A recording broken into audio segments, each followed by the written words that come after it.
Bom, pessoal, boa noite a todos. Hoje nós teremos um evento híbrido, né? Então a gente está aqui tentando decifrar como a gente vai transmitir ao mesmo tempo, filmar. Na verdade, tem que desligar ali. Não vai ficar dando não quero que as pessoas estejam online, que a gente está ajustando. Se alguém não estiver escutando, manda no chat ali, porque a gente está com a Karine, que está ali no computador, verificando aí se o áudio, se está tudo passando direitinho.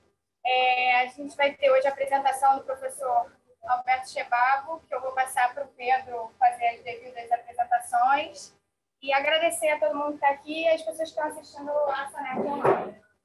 Isso, pessoal, todos presentes aqui, obrigado. Pessoal de casa também, muito obrigado. Esperamos que muito em breve a gente consiga fazer a nossa primeira reunião totalmente presencial, né?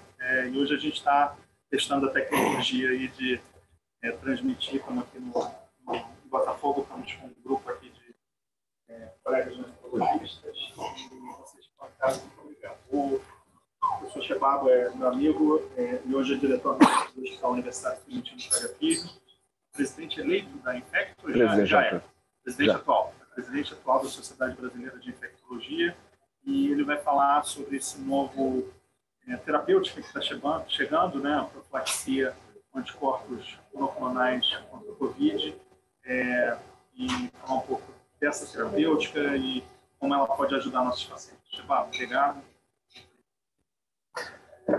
Obrigado, Pedro, Túlio, obrigado, Bebel. Bom, primeiro, prazer estar aqui com vocês, agradecer o convite aí da Sonerd para a gente falar um pouquinho de Covid, de profilaxia. A gente agora começa a ter, chegando no Brasil, alternativas para tratamento, prevenção da Covid. Então, essa medicação, esse anticorpo monoclonal é uma medicação, é um anticorpo para prevenção, para profilaxia de Covid. E a gente vai tentar mostrar para vocês rapidamente, né, quais são as indicações, como a gente vai usar, em que situações está indicado. Assim como daqui a pouco a gente vai ter também drogas para tratamento, além do que a gente já tem, de antivirais. Em breve a gente vai ter mais armamentos para atuar em cima desses pacientes que têm uma resposta pior, né, à vacina, que a gente sabe que não respondem mal à vacinação. Para que a gente consiga reduzir ainda mais o impacto da Covid, ajudar as vacinas, né? Porque as vacinas fizeram o trabalho delas. A gente vê hoje, a gente está no meio de uma onda nova de Covid aqui no Brasil, no Rio de Janeiro, com um impacto muito pequeno em hospitais. Se a gente tivesse essa mesma onda há 1 ano, 2 anos atrás, antes das vacinas, a gente estaria hoje, certamente não estaria aqui presencial e certamente estaria com os hospitais lotados de pacientes graves, né, de Covid. Não está passando aqui, vê se consegue.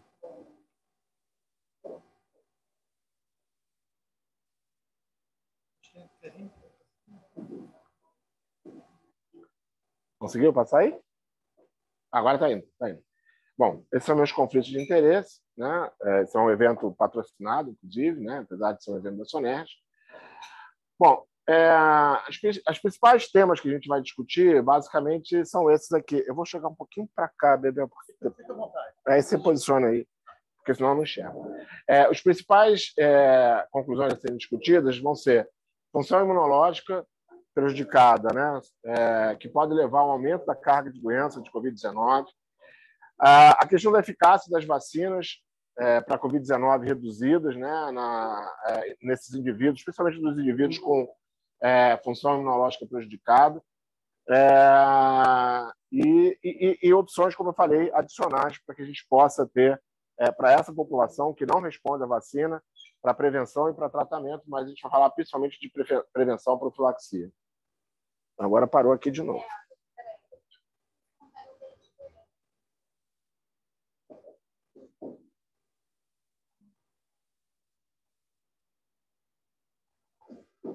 Você conseguiu aí?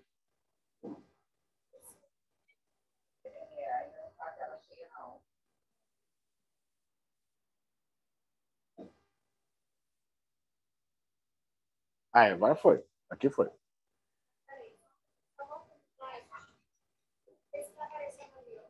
Tá. Tá. Não tá indo. Para mim tá indo. Bom, nos Estados Unidos, né, 3%, posso ir?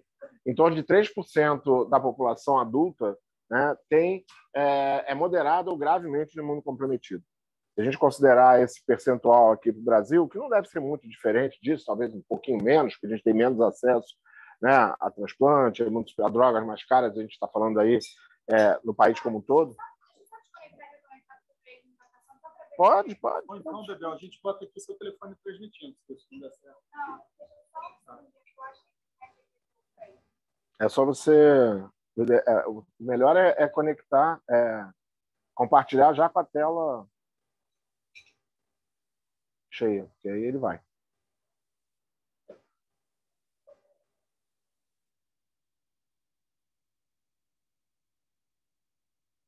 Tem que descompartilhar e compartilhar. Isso.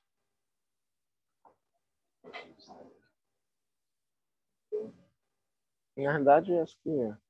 Já bota em modo apresentação, Bebel, compartilha de novo. Eu acho que tá.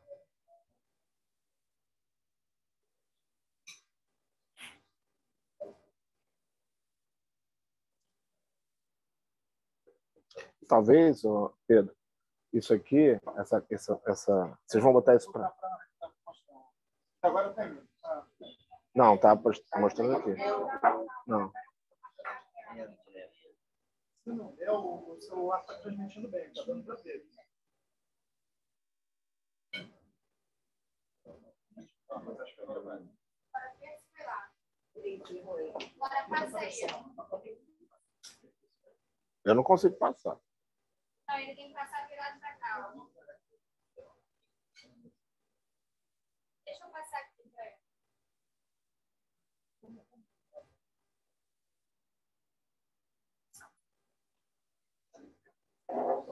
Tá passando aí, ó. Mas tá passando aqui o pequeno, né? Estranho, né? É pequeno. Tá passando a imagem em tela cheia.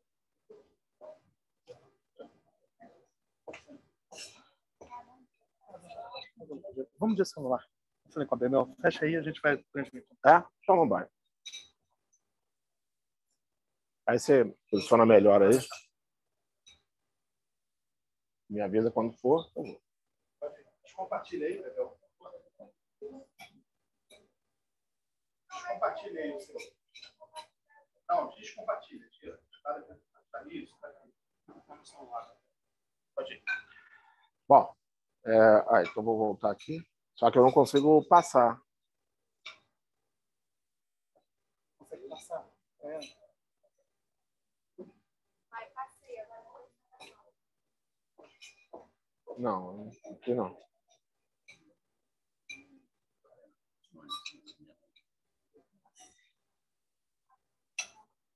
Agora vai, agora foi. Não, agora está indo. Tá indo. Então, vamos lá. Então, se considerar aqui no Brasil, voltando, né? Então, em torno de 3% da população nos Estados Unidos é imunocomprometida, né? Se a gente considerar aqui no Brasil, a gente deve ter aí em torno de 2%, mas, de qualquer maneira, é um número muito grande de pacientes que são vulneráveis à Covid-19, independente de terem sido vacinados, né? Essa população, basicamente, são os pacientes com câncer hematológico, os pacientes com câncer em quimioterapia, pacientes transplantados, pacientes dialisados, que estão em diálise, né? Que usam medicação imunossupressora, e a gente sabe que esse número de pacientes cada vez aumenta mais, ou pacientes que têm algum tipo de imunodeficiência primária, né? Quando a gente olha, né, para algumas condições médicas específicas, né, a gente vê que, por exemplo, os pacientes renais, eles têm uma condição médica importante em termos de redução de proteção, né, e de aumento de morte. Isso aqui são dados dos Estados Unidos. E aqui a gente vê o excesso de mortalidade, nesse segundo gráfico, né, de pacientes com doença renal terminal. Né, assim, um excesso de mortalidade em relação ao que era esperado, muito maior, né, porque esses pacientes eles têm um maior risco de adoecimento e de gravidade, né, e de morte em relação à Covid-19. Aqui, em relação ao paciente transplantado, né, de órgãos sólidos, receptores de transplante de órgãos sólidos, a mesma coisa, né? Quando a gente compara com os controles, né, a mortalidade é muito maior, 22% dos pacientes transplantados, comparados com 15%, mais ou menos, dos pacientes controle, né? Então, um excesso de mortalidade muito grande, tanto nos transplantados quanto nos pacientes em diálise. E a gente vê, né, esse é um trabalho que mostra essa mortalidade aumentada nos receptores de transplante de órgãos sólidos, 22% morreram em comparação com aqueles 15% que eu mostrei para vocês. E quando a gente olha os eventos de uma forma geral, todos, né, os desfechos, os piores desfechos clínicos, né, morte, insuficiência renal, síndrome respiratória aguda, internação em terapia intensiva e ventilação mecânica, em todos esses desfechos, né, os transplantados tiveram um risco maior do que aqueles pacientes do grupo controle. E a gente vê que, mesmo naqueles pacientes vacinados, a eficácia dessa vacina, né, ela é menor e é reduzida nesses grupos.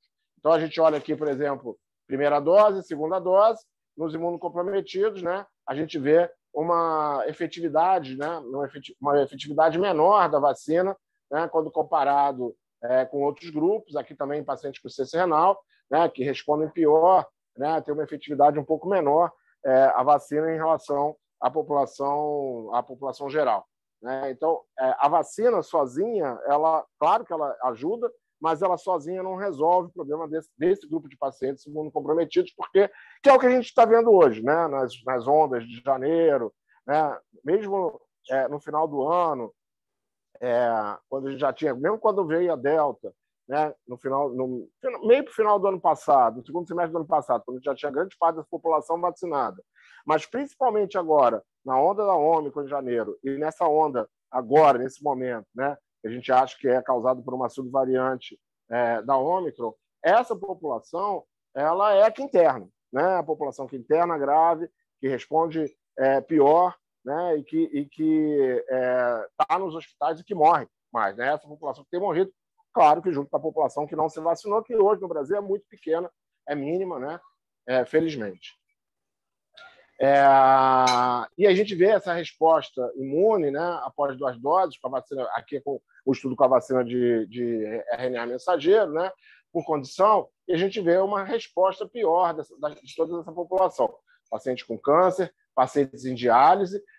Nos transplantados, essa pior resposta é mais marcada, muito maior, né, e mesmo naqueles pacientes com terapia imunossupressora também, com uma resposta pior às vacinas, mesmo as vacinas de RNA mensageiros, que teoricamente são as que têm a melhor efetividade.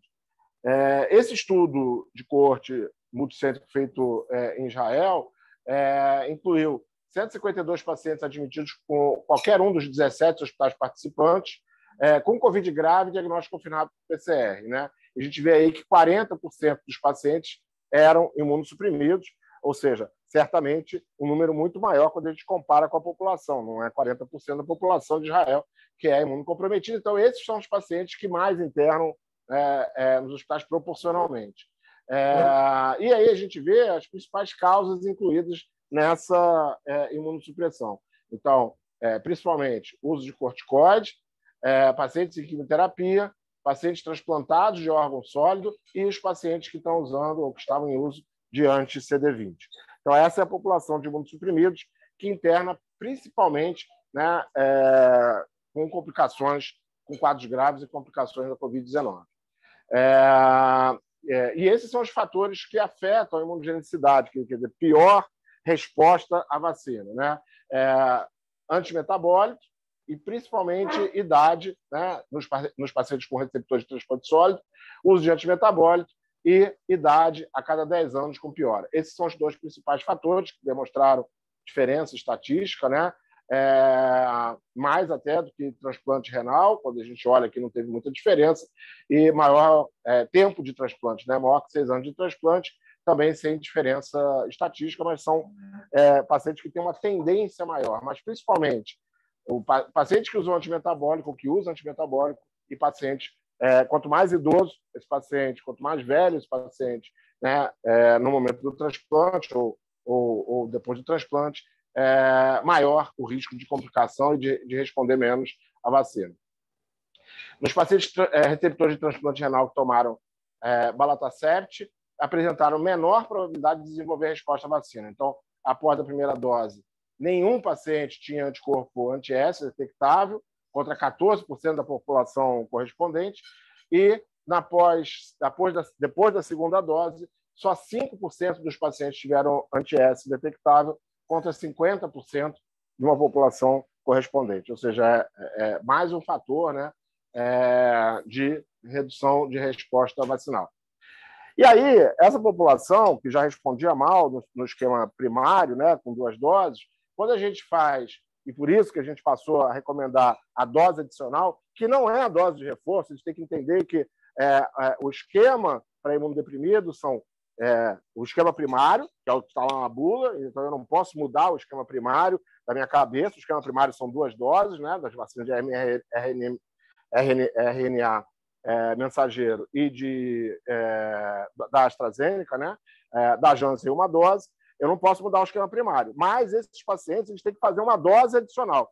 E não é reforço, é uma complementação desse esquema primário, né? Então, quando a gente olha aqui, né, essa terceira dose da vacina de Covid aumentou os títulos de anticorpos em 1/3 naqueles receptores de transplante de órgão sólido. Então, quando a gente olha aqui, por exemplo, o negativo aqui, né, ele foi para 25% depois da terceira dose, né, foi para forte positivo, né, e fraco positivo 100%, né, aqui quando a gente olha, né, após a terceira dose de vacina, teve uma resposta melhor. Então, entre os transplantados, né, uma resposta de anticorpos pouco positiva após a segunda dose, 100% tiveram uma resposta de anticorpos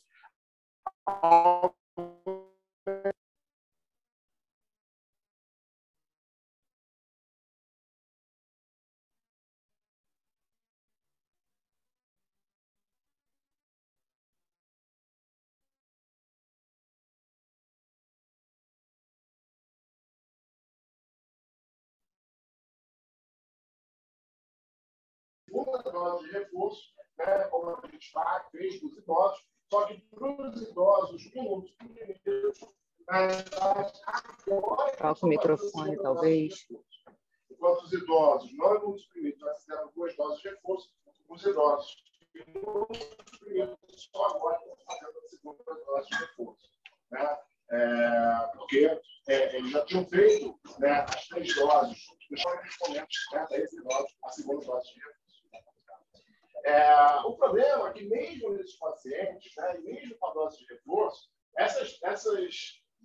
a resposta, né, a quantidade de anticorpos diminui nesses pacientes imunossuprimidos, principalmente nos transplantados, 6 meses após a segunda dose, né? Então, após a segunda dose, após a dose adicional, após a dose de reforço, em todas essas, a gente tem uma redução de resposta de anticorpos e efetividade desses pacientes 4 a 6 meses depois. Por isso, a necessidade dessa dose de reforço agora da segunda dose de reforço, né? Então, e isso leva a mais infecções que reduzem a hospitalização e morte, né, desses receptores de transplante sólidos, dados de 17 hospitais, uma coorte de 18 mil receptores de transplante totalmente vacinados. Ainda a gente teve 151 infecções, né, que foi 82 vezes maior do que a população geral, 87 com internação, 485 vezes maior que a população geral, e 14 óbitos, né, também 485 vezes maior que a população geral, mostrando que essa população é uma população que, mesmo vacinada, né, a gente precisa de mais alguma coisa para eles, para reduzir esses desfechos graves, né? Então, para a profilaxia, né, os pacientes alvos variam por uma série de comorbidades. Receptores de transplante de órgãos sólidos se alastrou, receptores pacientes com câncer hematológicos, esteja de terapia ativa, pacientes incendiários, não apareceu ainda não, BPL. pacientes de terapia imunossupressores e pacientes com deficiência primária. Essa população eu tenho indicação né, de profilaxia, que eu posso tentar reduzir o risco deles. Eu preciso dar alguma coisa para eles para reduzir o risco deles, mesmo eles O senhor já está aqui no... e a gente tem que colocar isso. A vacina é suficiente para a gente não tratar para todos. A função imunológica prejudicada para levar o aumento de doença, COVID-19, mostrou a eficácia das vacinas COVID-19 é reduzida nos indivíduos com função imune prejudicada e esses indivíduos com função imune prejudicada precisam de opções adicionais de vacina. Então, essa é o que a gente tem hoje, né, o que a gente precisa, essa situação para reduzir a mortalidade, que a gente reduziu para a população geral.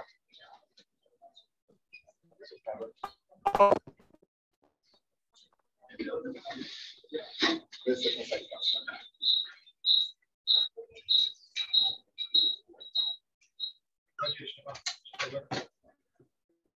Consegui passar. Porta de novo.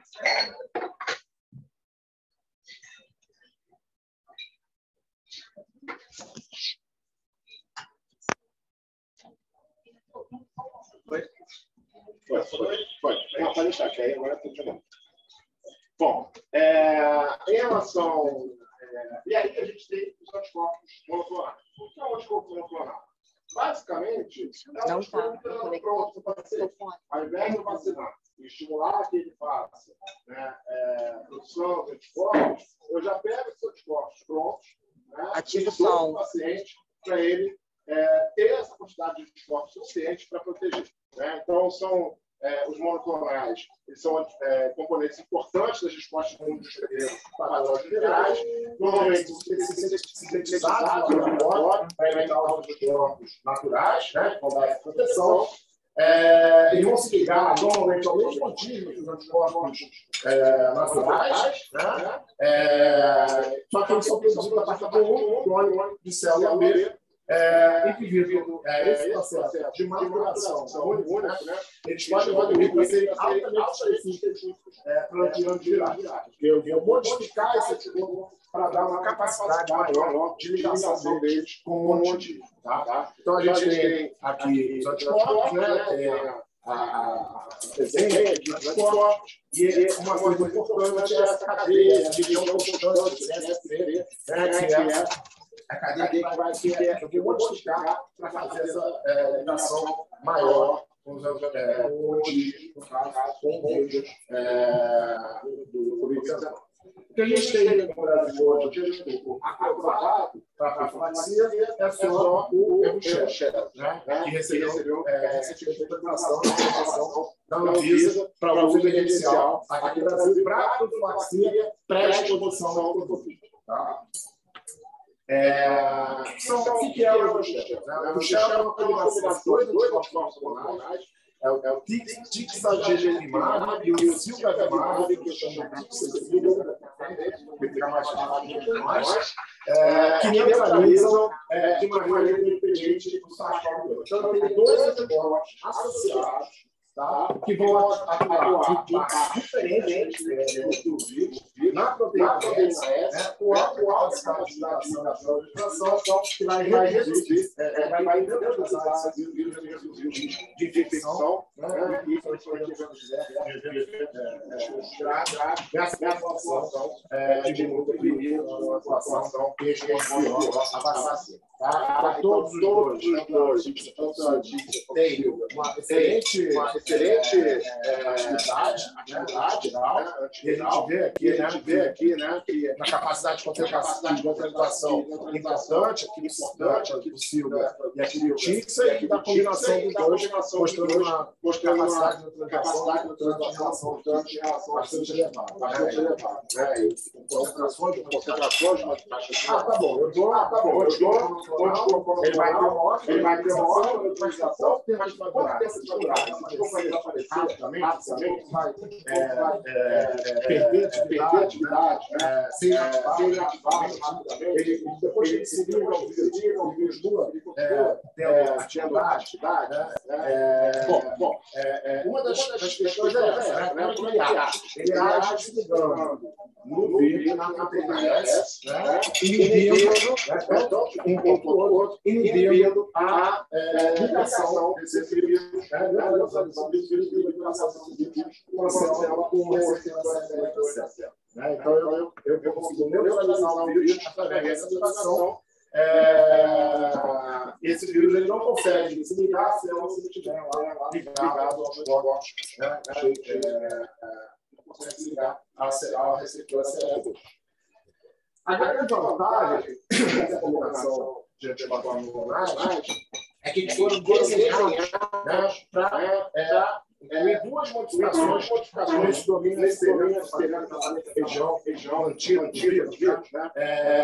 Essas modificações elas vão promover um reciclamento, uma reciclagem de modo, ou seja, mesmo quando a gente se liga ao vírus, ele continua funcionando, ele continua ali atuando, né? Ele neutraliza o vírus, morre, mas o vírus continua reciclado e continua atuando. Se mantém ali, mesmo com uma funciona de viagem ali para dentro. E, além disso, aumenta a meia-vida desse anticorpo por 4 vezes. Então, esse vírus, esse anticorpo, ele se mantém na corrente sanguínea por um tempo muito maior do que os anticorpos, por exemplo, naturais, produzidos pelas vacinas, que vão sendo reciclados, que vão sendo... mas é claro que no organismo humano o anticorpo ele é reciclado, mas é produzido, né, pela célula B o tempo inteiro. Mesmo que essa titulagem vá caindo, esse anticorpo vai sendo sempre produzido. No caso do anticorpo monoclonal, eu tenho que dar e esse anticorpo tem que ficar lá por um tempo agindo, senão eu teria que ficar fazendo isso todo mês, né, para que eu tivesse essa atividade. Né? E, além disso, essas modificações também aumentam a capacidade de localização na mucosa, o que facilita, principalmente também no epitélio pulmonar, né, no epitélio respiratório alto, diminuindo a chance de esse vírus conseguir entrar e infectar ali na nasofaringe e tal. Então, essa vantagem, isso aí, né, mantém essas alterações nesses anticorpos monoclonais, nesses 2 anticorpos monoclonais, mantém esse anticorpo ativo durante um tempo grande. E a gente vê aqui, né, a neutralização cinética deles, né, os 2, uma alta capacidade de neutralização, né, levando a uma necessidade de espaçamento, uma possibilidade de espaçamento dessas doses, né, como a gente vai ver nos próximos slides, né, com uma manutenção dessa atividade antiviral, né, importante, protetora importante.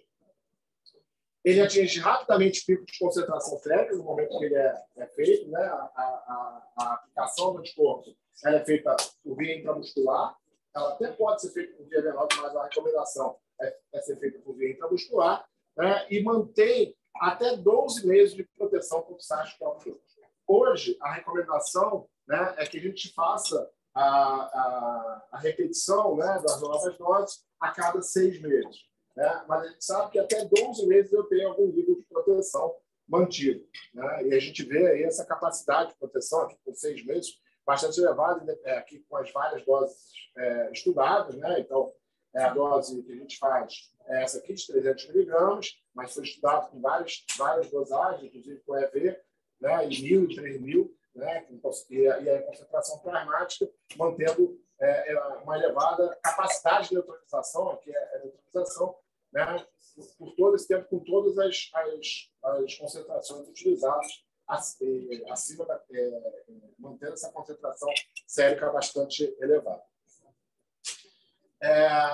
Ele foi testado para várias variantes, né? Então, aqui ele mantém uma capacidade de neutralização contra a variante alfa, a variante beta, a variante gama e a variante delta. Então, esse dado aqui foi o dado no momento que ele foi liberado para a utilização nos Estados Unidos, os estudos que foram utilizados. E aí veio a Ômicron, né? A gente vai falar um pouquinho em relação à Ômicron, mas assim, essa capacidade de neutralização para todas as variantes é um diferencial dessa combinação de anticorpos monoclonais, porque todos os outros anticorpos monoclonais foram perdendo capacidade de neutralização, inclusive, e foram sendo retirados do mercado para tratamento, né? Inclusive, agora com a Ômicron, a gente perdeu quase todos os anticorpos monoclonais. Na realidade, só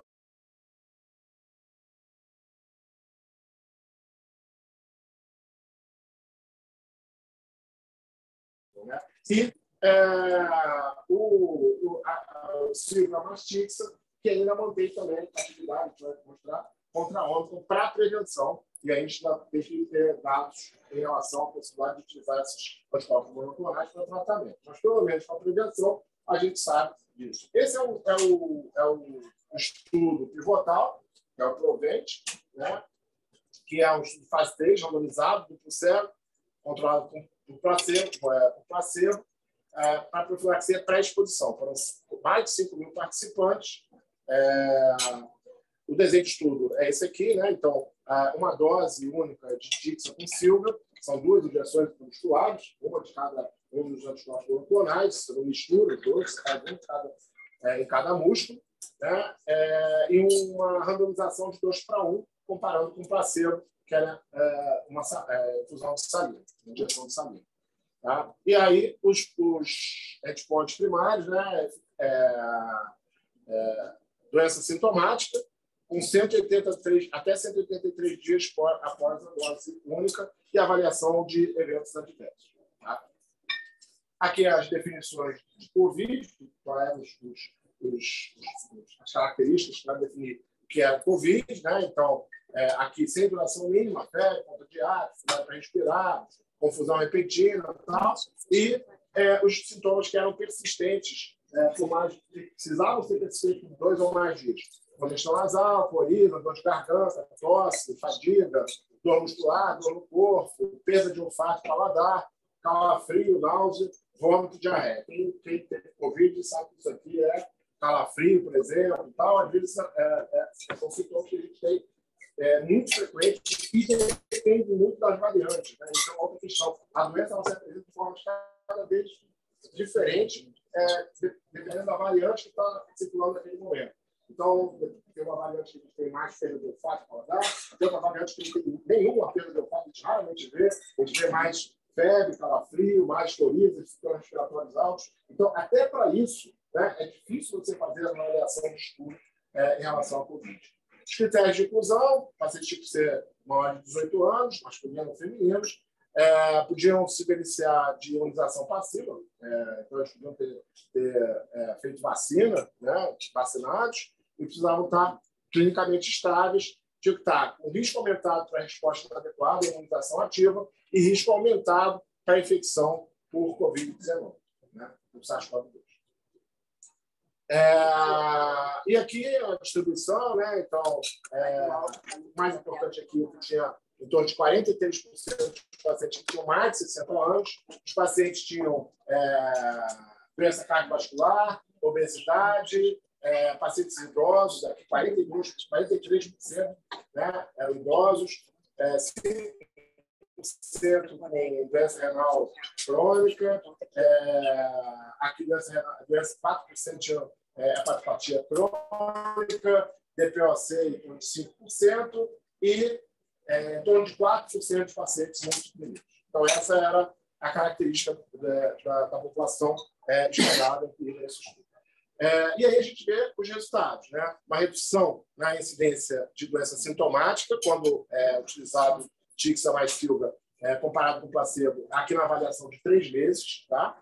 Então, no grupo do estudo da droga, não houve nenhum caso de Covid grave e nenhuma morte relatada, e no grupo placebo foram 3 casos graves e 2 mortes relatadas, com uma proteção aí de 77%, redução de risco de doença sintomática de 77%. Aqui a gente vê esses dados, né? Então, uma redução importante de doença sintomática de 77%, né? E aqui, em termos de eventos adversos, não teve nenhuma diferença importante de eventos adversos nos 2 grupos, né? Então, Os eventos adversos mais importantes eram reação local da infecção,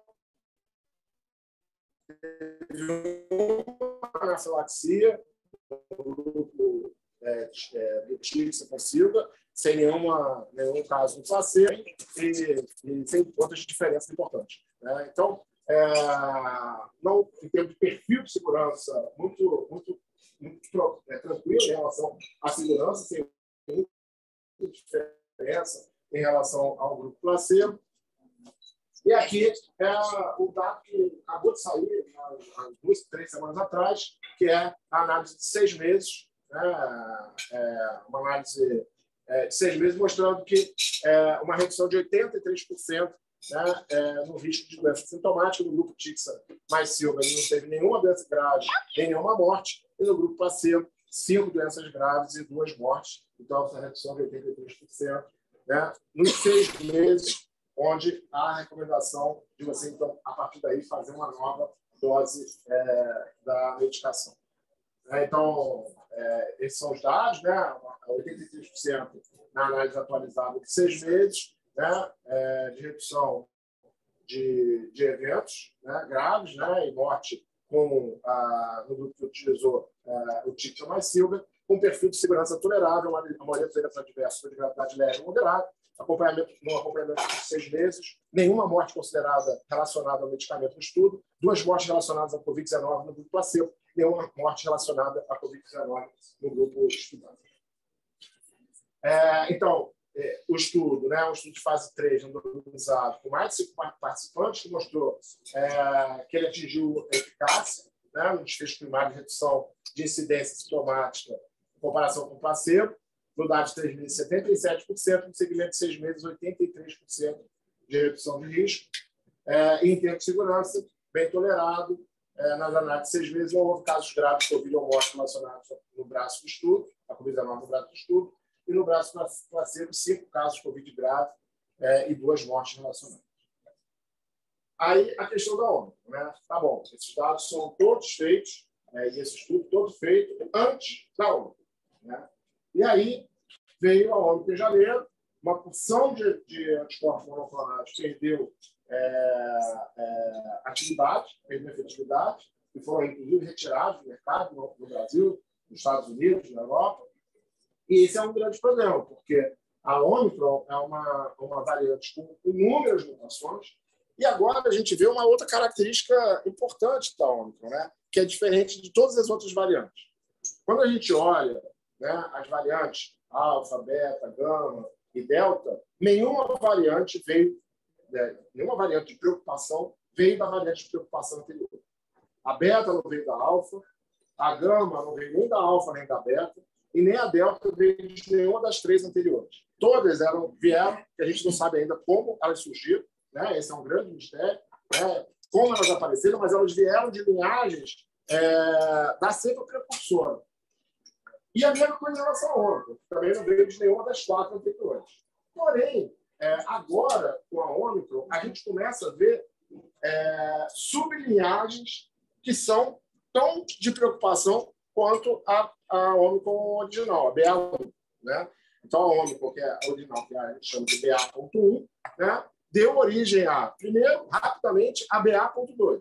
E a partir da BA.2, a gente vai vendo ramificações, BA.2.12, que está lá nos Estados Unidos agora, em Nova York, causando um surto lá, nesse momento, a onda que está acontecendo em Nova York é principalmente pela BA.2.12, e a BA4 e a BA5, que foram descritas também na África do Sul, e que agora está causando um surto em Portugal. A onda atual de Portugal é pela BA4 e pela BA5, e aqui no Rio de Janeiro, pelo menos, a gente já sabe que tem participação dessas três subvariantes, tanto da BA2.12, quanto da BA4, quanto da BA5. A gente já não sabe qual está predominando, né? Mas a gente sabe, a gente vê nos sequenciamentos que está acontecendo isso. A gente está esperando sair dos dados de sequenciamento agora desse mês, porque a gente vai conseguir entender a distribuição dessas variantes. Mas qual é a importância dessas subvariantes? Elas têm escape imune, mesmo em relação a quem teve infecção pela Ômicron, BA1.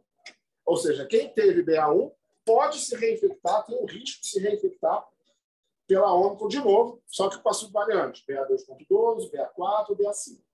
Né? E é isso que está levando a esse surto, não só de reinfecção, claro, né? Mas de infecção quem não teve, infecção pela Ômicron, mas reinfecção pelas variantes anteriores, e essa possibilidade de escape imune. E aí essa preocupação em relação aos anticorpos monoclonais.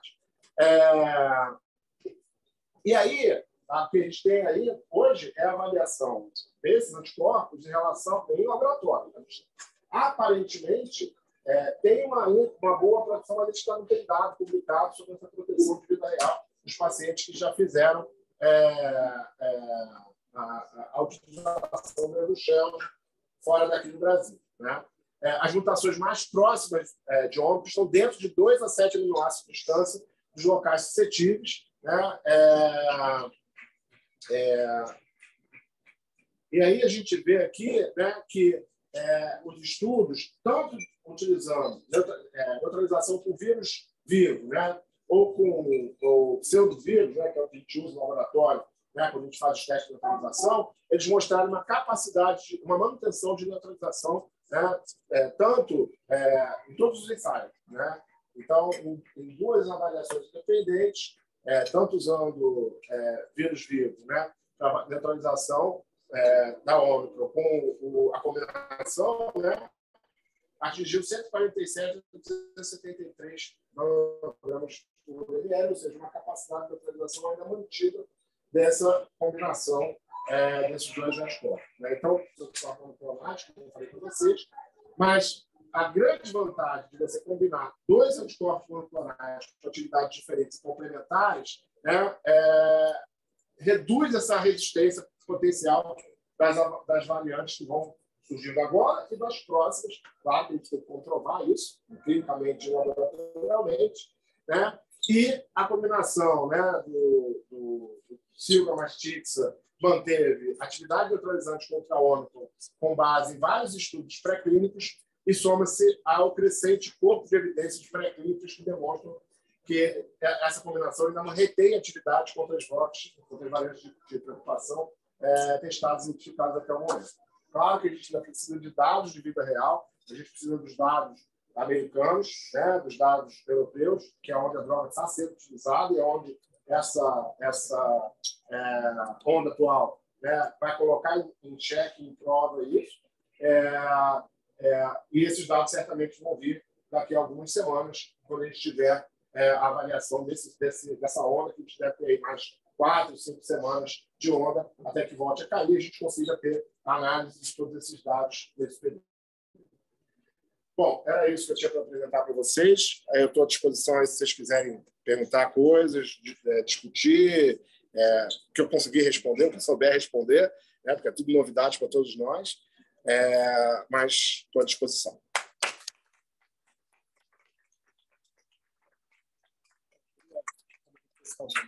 Primeiro, pedir desculpas ao pessoal. Não? Foi. Primeiro, pedir desculpas ao pessoal que está em casa aí. Temos aí bastante participantes que ficaram conosco. A gente teve um problema técnico aqui, mas eu tenho certeza que, pelo menos, o Dr. Chebabo conseguiu captar o áudio dele, né? Então, foi bom que vocês conseguiram ouvir a expertise dele aí. É uma terapêutica promissora.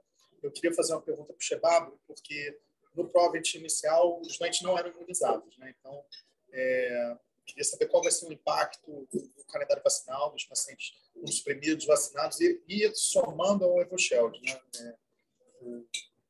Qual a sua expectativa frente a isso? Você quer sair um estudo agora, acho que, já com pacientes vacinados, né? E durante o PROVENT, uma boa parte deles foi durante o estudo, né? Então, para você falar um pouco para baixa o sinergismo dos dois, o que você acha? Assim, não tem nenhum problema em vacinar os pacientes, isso é outra questão, né? Posso vacinar, mesmo que tenha feito, não tem problema nenhum.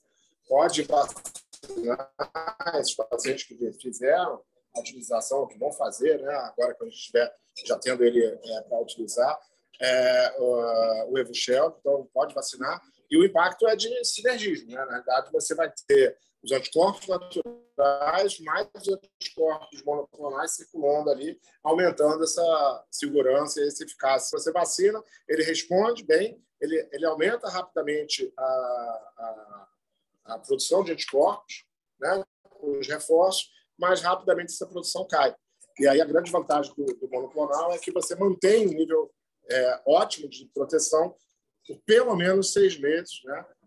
Pode até durar mais, mas pelo menos 6 meses você mantém um nível de proteção ótimo. Então, eu acho que essa é a vantagem que a gente tem para esses pacientes, né? De você poder fazer a vacina, porque isso vai proteger, mas também fazer uma proteção passiva com o anticorpo monoclonal.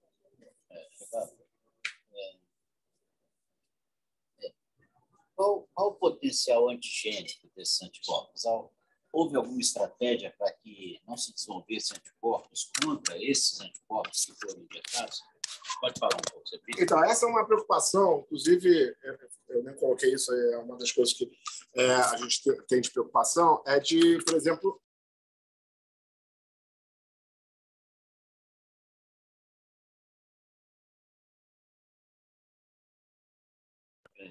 pois é. Então, essa modificação que foi feita, né, na fração FC, ela mantém a eficácia dele, evita a degradação desse anticorpo e mantém essa sobrevida por um tempo maior. Então, em relação a isso, sim, sem problema nenhum. Eles não têm eles têm muito perda de função, né, nesses 6 meses, às vezes durando até 12 meses, exatamente por essa modificação feita nesses anticorpos, para que eles mantivessem durabilidade e não fossem reciclados. Tá? A outra preocupação, já aproveitando que você colocou isso, eu entendi que era enhancement, né? Que é você ter anticorpos que se ligam e facilitam. A gente vê isso com dengue, por exemplo, é mais fácil de entender. Né? Você tem dengue, por exemplo, a gente tem 4 sorotipos, a gente tem dengue por um sorotipo, né? E aí, quando você faz a dengue por um segundo sorotipo diferente, né, você tem aqueles anticorpos que não conseguem neutralizar, mas que, ao contrário, aumenta o risco de infecção grave. Né? E isso foi uma coisa que foi uma preocupação no desenvolvimento desses anticorpos, e na avaliação do estudo se haveria a possibilidade de enhancement, de aumento de risco de doença mais grave, inclusive. Mas isso não foi demonstrado no estudo. Então, ou seja, não existe a possibilidade de enhancement também. Isso foi avaliado no estudo e não foi encontrado. Se alguém quer mais fazer alguma pergunta, faz um microfonezinho para o pessoal de casa para poder escutar também. Não sei se alguém quer perguntar. Edson? Você recomendaria, assim, para transplante do doador vivo, uma semana antes, um dia antes, o transplante do doador falecido? Qual seria o momento de fazer o EcoShield? Porque a gente não sabe nunca quando o paciente vai ser chamado. Seria logo depois da alta? Como é que você... exatamente. Na verdade, assim, que a gente está num grupo de nefrologistas, então a gente está pensando nos transplantados renais, né? Tá. Então, no transplante do doador vivo, no transplante do doador falecido, como que a gente manejaria e a logística e complementa, Cláudia? Então, momento, exatamente, Será que vale a pena aquele paciente com PRA alto, que a gente faz uma supressão maior, ou sensibilizar, vamos usar esse? Ou não? Todos os transplantados, né? Qual dia, entendeu? Qual a época? Exatamente, qual o momento de fazer? A gente já sabe que se o paciente estiver numa parte de férias, a gente está jogando remédio forte. Então, esse paciente, nesse momento, não é o adequado. Sim. Assim, qual é o momento que é o paciente que a gente vai fazer? Porque não tem como fazer para todo mundo. Deixa eu só passar aqui, porque eu não sei se o pessoal está ouvindo no áudio. A Cláudia está perguntando em relação a paciente sensibilizado, enfim, individualizar cada paciente, qual o momento fazer o anticorpo monoclonal. E aí eu passo para você. Assim, no paciente transplantado doador antes, alguns dias antes, não tem um prazo, mas na verdade a concentração é rápida. Ou seja, você fez intramuscular, no dia seguinte você já vai ter concentração alta. Então, se você fizer no dia anterior, vai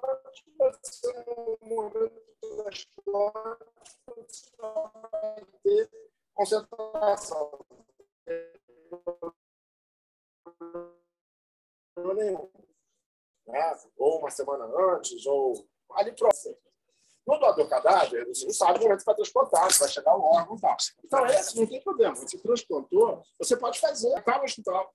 Né? Ali, a gente começa a ver um montão de casos de transmissão hospitalar, de Covid, que pode ser de outro paciente, pode ser de um profissional de saúde, da visita, que vai visitar ele. Então, quanto antes você proteger esse paciente, melhor. Né? Então, você transplantou, o paciente transplantou, estabilizou ali, está bem, 24 horas depois, já pode fazer, não tem problema nenhum. Né? E você vai ter uma atividade rápida desse anticorpo agindo nas primeiras 24 horas, você não vai ter nível sérico elevado já atuando. Tá? Agora, para quem fazer? Né? Como é que eu vou escolher o doente, o transplantado que eu vou fazer? Idealmente, né? O ideal era fazer para todo transplantado. Todos eles são imunossuprimidos. A gente mostrou isso aí, esses dados, né? Que eles são todos sob risco. É claro que maior a imunossupressão do paciente, né? Maior é o risco. Então, naquele momento eu tenho uma perspectiva de uma imunossupressão maior e mais prolongada, né? Não tem dúvida. Aquele que faz doença no chefe do HPV, esse não tem dúvida, porque esse vai ficar imunossuprimido por um tempo grande. Então, esse, se eu tivesse que botar lá uma pirâmide lá, esse estaria lá a pontinha de cima da pirâmide. É o paciente que eu vou, com certeza, indicar. Né? Doente que faz... Intra-hospitalar, então, antes da alta até. Antes da alta. Não, o mais precoce possível, porque... Não, eu tô perguntando... Eu acho que não tem que esperar alta, não. Não, porque não da liberação do anticorpo não vai ser, pelo menos no SUS, né? Por exemplo, a minha filha fez palivizumab. Eu tinha que ir na Rio Farms pegar uma liberação para ir na UPA tomar. Entendeu? Então, assim, a logística no SUS, provavelmente no hospital privado, não consigo comprar e fazer intra-hospitalar. Mas no SUS, a não ser que a gente faça compra, que eu acho muito difícil, porque é uma medicação, depois eu passo para o Daniel explicar para a gente como vai funcionar, porque eu sei que já estava em fase de liberação pelo Ministério da Saúde, que vai ser uma medicação que a gente vai fazer pela Rio Farms, provavelmente, a LME, e aí eu não sei se o familiar vai ter como pegar esse anticorpo e levar para o hospital, acho que não, né? Então, para quem é do SUS... Eu espero que sim. Pois é, eu não sei, né? Sim. Porque para tomar o palivizumab era uma certa regulação. Então, eu queria saber até depois o Daniel esclarecer para a gente como vai ser a dispensação da medicação, porque é um anticorpo como o palivizumab, que tem uma população específica que vai estar lá os critérios, né? E aí, como ele está falando, eu concordo com você, quanto mais antes, né, que a gente fizer, melhor para o paciente. Mas eu não sei se a logística de liberação vai ser assim. Depois até o Daniel pode explicar. Né? Assim, eu antes do Daniel falar, assim, eu acho o seguinte, é uma medicação que, se utilizar pela Comitê, e deve incorporar e começar a distribuir isso nos estados, é uma medicação que é muito cara para você ficar desperdiçando, né, tempo, porque não adianta eu transplantar o cara e só fazer um anticorpo monoclonal daqui a 2, 3 semanas, e esse período todo ele está ali sob risco. Né? Eu estou perdendo, né, a possibilidade de estar protegendo esse paciente precocemente.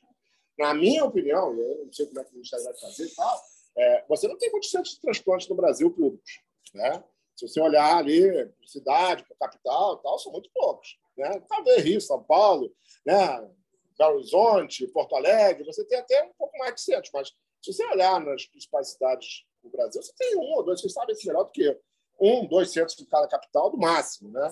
Então, eu acho que essa medicação, ela, teoricamente, ela deveria ficar nos centros de referência para aplicação. Né? E você tem que fazer toda a papelada para liberação e tal, mas ela está na farmácia.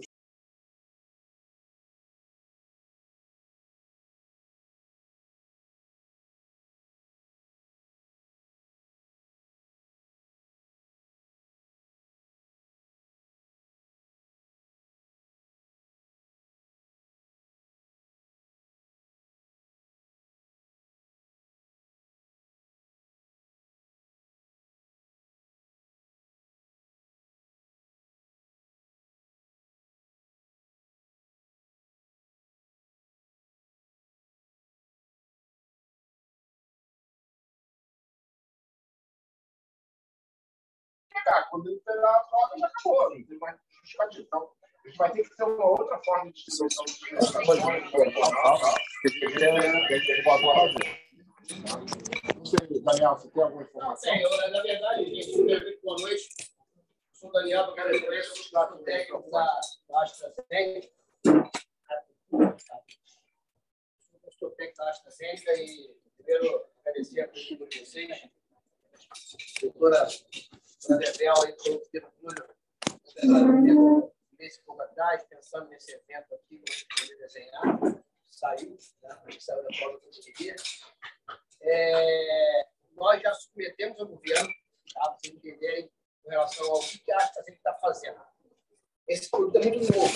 Ele foi aprovado pela Anvisa dia 24/2, agora, fevereiro. E agora, essa semana, nós vamos ter uma reunião amanhã de manhã para saber tudo certinho como a gente vai comercializar no Brasil. Tá? Então, é muito novo. Para vocês terem ideia, o FDA aprovou em dezembro. E os Estados Unidos já comprou 1.700.000 unidades de Evusheld, e justamente para os transplantados. Né? Aqui no Brasil, nós já submetemos a Conitec. O governo federal também fez a solicitação para ele mesmo.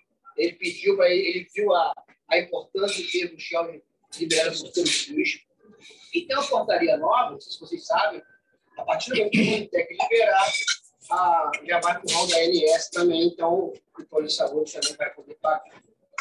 Isso demora um pouco, isso não é de uma hora para outra. Né? Então, nós achamos, isso não é nada certo ainda, mas a expectativa é que seja rápido devido à necessidade, principalmente agora que teve um aumento de casos de Covid, e algumas coisas estão acontecendo que não eram esperadas, né? De aumento, de novas variantes. Esperado mas não é fora. É verdade. Mas, assim, então, nesse primeiro momento, a partir dessa semana e semana que vem, é só o paciente comprando, tá? Não vai ter ainda o SUS. Mas acreditamos que em um pouco tempo o SUS vai estar liberando. Assim que for liberado, a gente vai estar comunicando e vamos ver como é que vai ser feito. Mas comprando como? Porque, assim, também é falar assim, mas onde é que eu compro? Vai lá na BIP da vacina, enfim, porque também comprar remédio de alto custo não é fácil, né? O produto vai custar R$14.790 aqui no Rio de Janeiro. Se for dividir por 6 meses, dá em torno de R$2.500 por mês, a proteção desse paciente. Eu vou ter uma reunião amanhã de manhã para ter todos os detalhes. Nós vamos ter alguns deliveries que o paciente vai receber o produto em casa e vai a uma clínica de vacinação aplicar isso. O custo da aplicação vai se dar AstraZeneca. Tá? Então, eu vou explicar tudo isso para vocês, assim que eu tiver essa informação amanhã mais concreta. Doutor Pedro Túlio, doutora Bebel, doutora Cláudia, Patrícia, tem meu telefone. Tá? Se vocês precisarem de alguma informação a mais, pega o meu telefone e tem contato comigo. Que a partir dessa semana, até no máximo segunda-feira, a gente já vai estar comercializando o produto. Tá bom? E uma estratégia que eu acho que é válida também, eu estou tentando, a gente está tentando pegar com os convênios. Então, o produto tem bula, tem indicação, tem estudo clínico substanciando o uso, dá um relatório e estou tentando. Mandei algumas, ainda não tive resposta, está tudo em processo de análise, mas eu acho que é válido. Né? Principalmente as autogestão, que tem um entendimento um pouco melhor, né, do que as operadoras mesmo, mas eu acho que é algo que tem que ser tentado. Então, vai ser através de clínica de vacina, né? Sim, vai ter algumas clínicas. Na verdade, isso que o Pedro falou é uma ação administrativa, é uma solicitação, o professor não é obrigado, por lei, a pagar, mas se ele fizer uma análise farmacoeconômica, ele vai ver que, de repente, R$14.000 é uma diária de um paciente complexo desse no CTI. Então, se ele parar para analisar, eu acho que ele vai ter essa... Não, peraí, vou liberar porque é um paciente complexo, e se ele pegar o Covid, o custo desse paciente vai ser muito mais alto. Sim. Tá? Então, vale, tem alguns planos que já tiveram situações não com o Evusheld, mas com outros drogas que liberaram. Então, é uma alternativa até chegar no RODNS, chegar no Conitec. Tá bom? Só para complementar com vocês, saiu um artigo, um trabalho agora na Nature, há um mês e pouco atrás, um mês atrás mais ou menos, que ele mostra, ele avalia, né, a evolução da Covid desde o início, em termos de variantes, de ondas e tal, e a estimativa é que eles tenham, nos próximos anos, uma nova variante de preocupação, uma ou mais novas variantes de preocupação a cada 6 meses e uma nova onda a cada 6 meses. Então, o que a gente está vivendo hoje, a gente teve a variante Ômicron em janeiro, a onda da Ômicron, a gente está agora em junho, mais de junho, 5, 6 meses depois, nova variante, nova onda, e é provável, por essa estimativa, de que a gente tenha lá no final do ano, mais um mês, a gente vai ter queda, provavelmente, a estimativa que a gente até o final desse mês já começa a cair bastante casos, a gente está chegando no pico agora, essa semana próxima, e daqui a 5, 6 meses, mais uma outra variante com mais uma nova onda. Então, isso que a gente está vendo agora vai ser, claro, que para nós, né, que somos imunocompetentes, essa onda tem muito pouco impacto. O impacto maior é absenteísmo. É o que está acontecendo nesse momento. As pessoas faltaram para trabalhar, os trabalhos, as empresas são desesperadas, porque tem gente faltando toda hora, um número grande de pessoas infectadas, de licença em casa, uma semana em casa e tal. Mas o impacto em termos de internação, de mortalidade, de casos graves, é muito pequeno. Né? Quando a gente olha lá no Jornal Nacional, não sei quantas internações, tal, não sei o que lá, quando a gente olha lá que aumentou, os hospitais estão internando, a gente vai olhar a questão dos pacientes que estão internando, a maioria dos casos, né, é paciente que tem Covid por acaso. Ele está lá com outra causa, quebrou a perna, está em quimioterapia, tal, não sei o que lá, tal, e aí tem lá um PCR positivo para Covid e um caso de Covid. Agora, se a gente pega essa população que está morrendo, quem são? São os imunossuprimidos e os idosos, muito idosos, com mais de 80 anos, com várias comorbidades. Essa população é a população que não responde à vacina e que a cada onda vai sofrer de novo esse impacto. Então, por isso que essa questão dos antivirais e da profilaxia são tão importantes para a gente reduzir o impacto de mortalidade da população, como a gente teve no resto da população em geral, que respondeu muito bem à vacina, desde que, claro, faça os reforços dentro das datas corretas e dentro das recomendações. Então, eu queria agradecer aí, em nome da SONERJ, ao professor Roberto Chevavo. Estou com um aqui, ó. Agradecer os presentes aqui no evento. Falar que a SONERJ está agora pensando em cada vez mais fazer esses eventos híbridos. Em agosto, nós teremos nosso grande evento. Agradecer muito a AstraZeneca, que tem sido uma parceira aí, tanto nos eventos como, enfim, pensamento em atividades que a gente está organizando aí futuramente, não só de eventos mais educacionais. E, enfim, agradecer mesmo a todo mundo pela presença e pedir desculpa ao pessoal de casa pelas dificuldades da transmissão aí. E é isso, gente. Curtam aí o jantar. Obrigada, professor.